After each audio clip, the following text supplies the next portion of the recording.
எம்ஜிஆர் என்ற நமது YouTube channel மூலமாக பல்வேறு விஷயங்களை உங்களோடு பகிர்ந்து வந்திருக்கின்றேன்.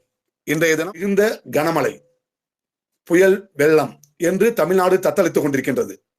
இப்படி புயல் வெள்ளம் வந்து தமிழகம் பாதித்த காலங்களில் அனைத்திந்திய அண்ணா திராவிட முன்னேற்ற கழகத்தின் அரசு மிக சிறப்பாக செயல்பட்டது என்பதற்கு பல உதாரணங்கள் உண்டு. அதை ஒவ்வொன்றாக பேச போகிறோம், உங்களுடன் பகிர்ந்து கொள்ளப் போகிறேன்.